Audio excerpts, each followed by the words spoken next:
আজকের ক্লাসে আমরা শিখব যে কিভাবে একটা ফুটেজকে ফাস্ট ফরওয়ার্ড এবং স্লো মোশন করা হয়। তো তার আগে বলি স্লো মোশন আর ফাস্ট ফরওয়ার্ড কী জিনিস। এই স্লো মোশন আর ফাস্ট ফরওয়ার্ড দিয়ে আমরা বিভিন্ন ফুটেজগুলোকে আরও সুন্দরভাবে আমরা দেখতে পাই।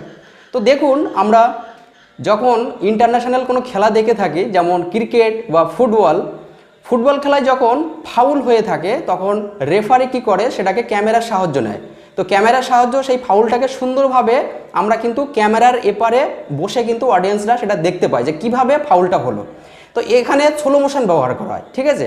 এবার ক্রিকেট খেলায় বলি, যখন একটা প্লেয়ার আউট হলো তখন ফার্স্ট আম্পায়ার এবং সেকেন্ড আম্পায়ার মানে কি হয়, কনফিউজ হয়ে যায় যে আউটটা নিয়ে, তখন কিন্তু থার্ড আম্পায়ারকে রিভিউ করে, ঠিক আছে। তো থার্ড আম্পায়ার যখন সেটাকে ক্যামেরার সাহায্য ফাউলটাকে কিন্তু সুন্দরভাবে আমাদের অডিয়েন্সকে দেখাতে পারে।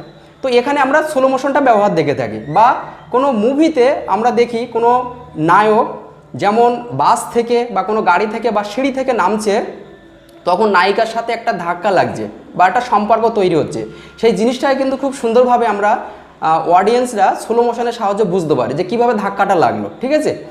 তো দেখুন, আবার যখন কোনো গানে নায়ক হেঁটে যাচ্ছে একরকম গতিতে, আবার যখন সেটাকে খুব একটা দূরত্ব মোশন দেওয়ার জন্য কিন্তু ফাস্ট ফরওয়ার্ডটা ব্যবহার করা হয়ে থাকে। তো এইভাবে এই ফাস্ট ফরওয়ার্ড এবং স্লো মোশনের সাহায্যে কিন্তু একটি ফুটেজকে খুব সুন্দর এবং স্মুথলি আমরা বোঝাতে পারি অডিয়েন্স। আমরা স্লো মোশনটা আগে দেখে নিই, ঠিক আছে। তো এখানে আমি একটা ফোল্ডার করে রেখেছি এবং কিছু এক্সাম্পল ফুটেজ আমি এখানে রেখেছি। তো প্রথমে আমরা ফুটবল খেলাটার ইমেজটা আমরা দেখে নিই। দেখুন, ফার্স্টে আমরা দেখতে পেলাম ফাউলটা হয়েছে, ঠিক আছে।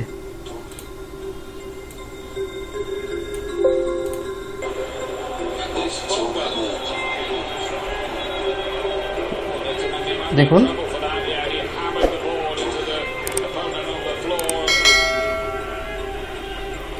তো এখানে ফার্স্ট ক্লিপটা আপনারা লক্ষ্য করুন। দেখুন, দূরের যে শটটা, মানে কত দূরে ছিল মাঠের, সেখান থেকে ক্যামেরায় কি করছে, সেটাকে জাস্ট স্লো মোশন করে জুম এর মাধ্যমে সেই ফাউলটা কিন্তু নির্দিষ্টকরণ করা হয়েছে। দেখুন দেখুন কিভাবে হয়েছে।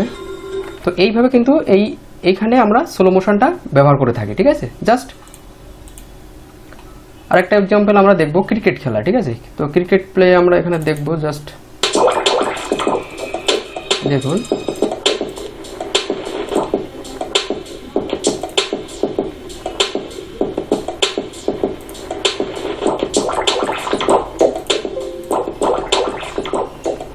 আউটটা কিন্তু আমরা দেখতে পেলাম যে আউট হয়েছে, কিন্তু সেটাকে আবার দ্বিতীয়বার সেটাকে স্লো মোশন করে দেখানো হচ্ছে। দেখুন,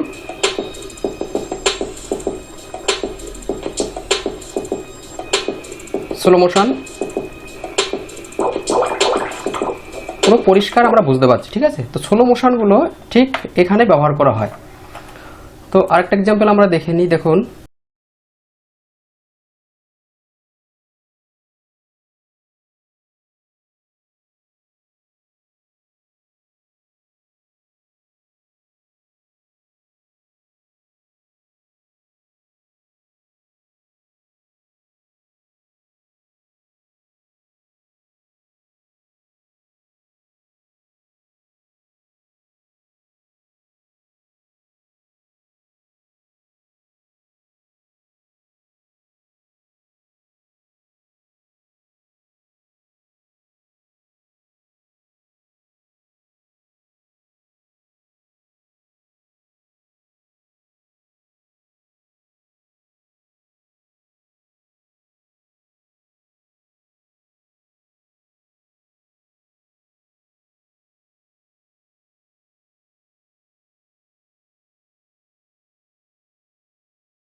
মানে আমরা জুম বা স্লো মোশন মাধ্যমে একটা ফুটেজকে সুন্দরভাবে মানুষকে দেখাতে পারি বা বোঝাতে পারি। তো নেক্সট হচ্ছে আমরা একটা সিনেমার একটা শ্যুট দেখে নেব। দেখুন, এখানে দেখুন একটা অ্যাকশনের শ্যুট, ঠিক আছে। অ্যাকশনটা কিভাবে মারলো এবং কত গতিতে মারলো সেটাকে ক্লোজ আপ করে সেটাকে দেখানো হচ্ছে। জাস্ট একটু কেটে দিই। দেখুন, স্লো মোশন,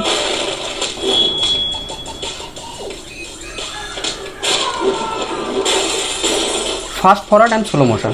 তাহলে কি হচ্ছে, এখানে যে অ্যাকশনটা দিল সেটাকে জাস্ট স্লো মোশনে দেখানো, এবং গাড়িতে যে আঘাতটা করছে সেটাকে কিন্তু খুব জোরে মানে ফাস্ট মোশন করে কিন্তু দেখানো হচ্ছে, যেন জাম্পটাকে আরও সুন্দরভাবে স্মুথ করা যায়। দেখুন দেখুন slow motion just fast forward. তো এই জিনিসগুলো যদি আপনার ভিতরে চলে আসে অটোমেটিক্যালি, যদি আপনি এগুলোকে মোটামুটি ক্রিয়েটিভ একটা চিন্তাভাবনা করে এটাকে করতে পারেন, তাহলে কিন্তু একটা ফিল্ম বা একটা স্টোরিকে কিন্তু আরও সুন্দরভাবে আপনি প্রেজেন্টেশন করতে পারবেন। তো এটাই হচ্ছে জিনিস। এক হচ্ছে ক্যামেরার কাজ, সেটাকে ক্লোজ আপ শট মানে ক্লোজে দেখানো, এবং সেটাকে fast and slow motion, fast forward and slow motion করে দেখানো। তো সেই জিনিসটা আজকে আমরা দেখে নেব। তো প্রথমে আমরা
আশা করি আপনারা ক্লাসগুলো এনজয় করছেন এবং বারবার প্র্যাকটিস করছেন। দেখুন, একটা কথা হচ্ছে প্র্যাকটিস ছাড়া কিন্তু কোনো রকমভাবে আপনারা কাজ করতে পারবেন না। তো প্র্যাকটিসটা কিন্তু জরুরি, পার ডে কিন্তু 2 থেকে 3 বার কিন্তু প্র্যাকটিস করতে হবে। দেখুন, আমি যে জিনিসটা নিয়ে বলছি তার বাইরে কিন্তু আপনাদের দেখতে হবে। যেমন আমি বলেছি যে কিছু ফুটেজের কথা, তো দেখুন এই ফুটেজ বা আপনাদের হাতে যে স্মার্টফোন আছে বা অনেকের ক্যামেরা আছে সেগুলোকে শ্যুট করুন এবং সেইগুলো নিয়ে কাজ করুন। ইমপ্লিমেন্ট না করলে কিন্তু আপনারা বুঝতে পারবেন না জিনিসটা আলটিমেট রেজাল্টটা কী পাচ্ছেন। ঠিক আছে, প্রতিনিয়ত কিন্তু প্র্যাকটিস করতে